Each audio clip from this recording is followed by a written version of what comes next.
E você está ouvindo a quarta parte do último capítulo do livro Eu Sou Eu.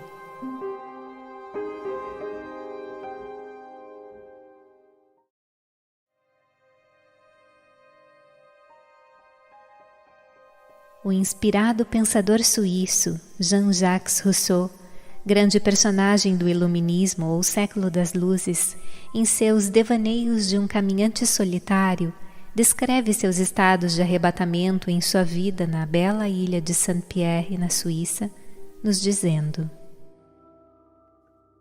De que se goza em uma situação semelhante?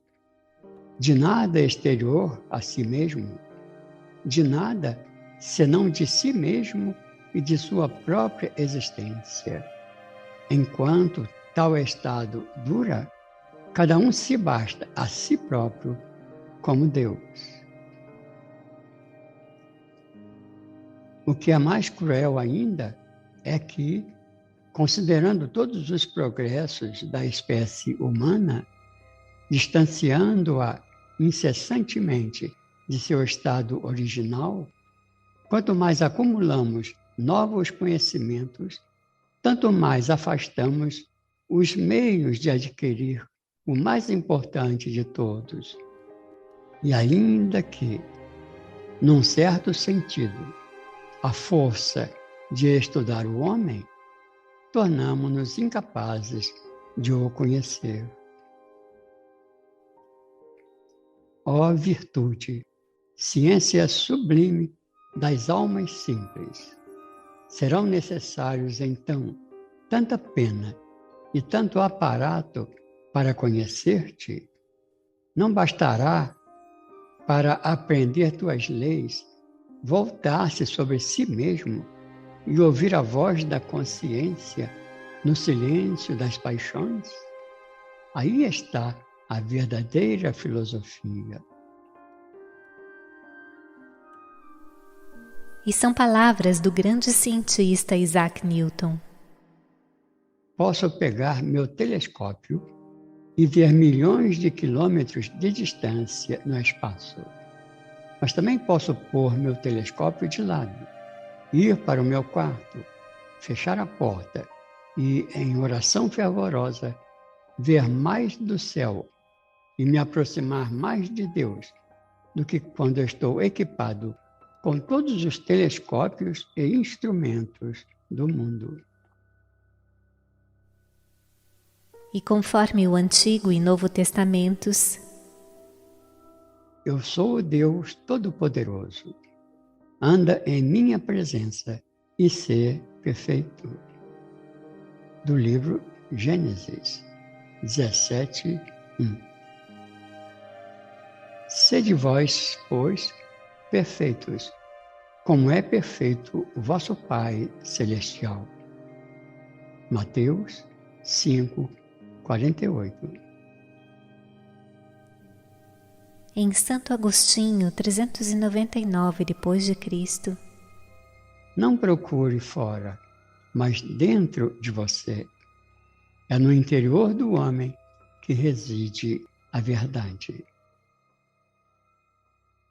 Os homens viajam para maravilhar-se com a altura das montanhas, as ondas imensas do mar, os longos cursos dos rios, o vasto âmbito do oceano, o movimento circular das estrelas, e passam por si mesmos sem se maravilhar.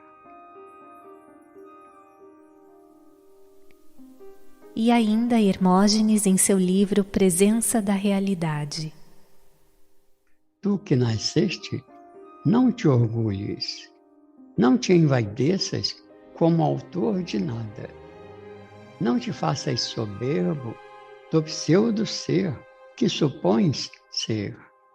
Tu que nasceste, prepara-te, um dia vais morrer.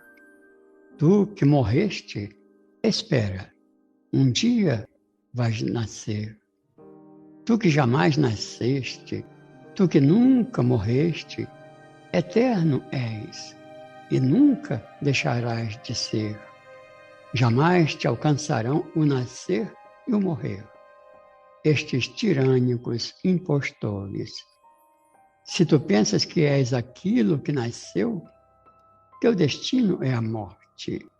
Só quando te fizeres aquilo que transcende o nascer, então te libertarás do morrer, e a eternidade serás.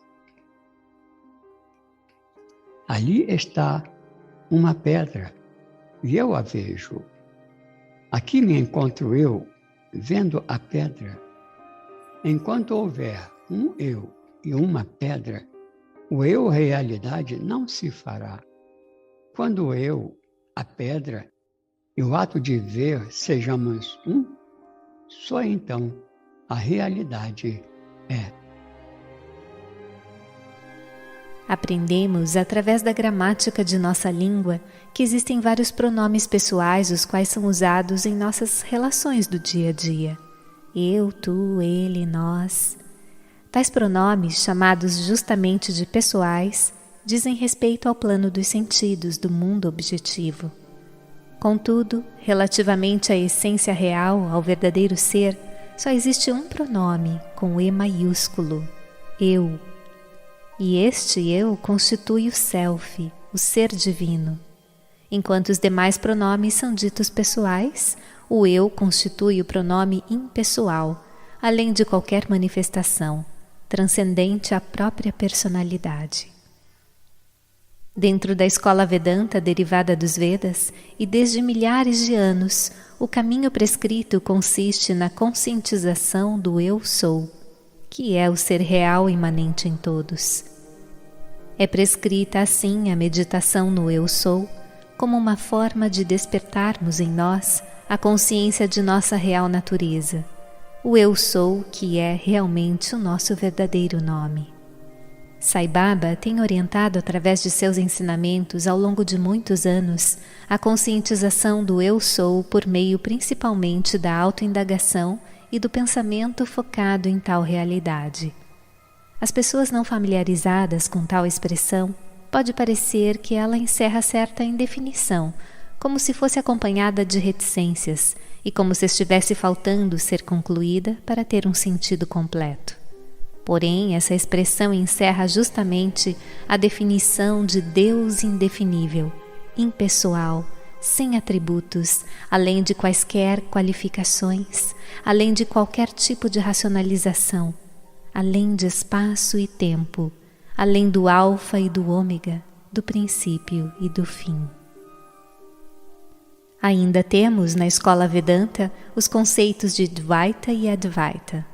A doutrina Advaita diz respeito à ideia dualista, enquanto que a Advaita se refere à ideia não dualista ou monista, ou da não dualidade.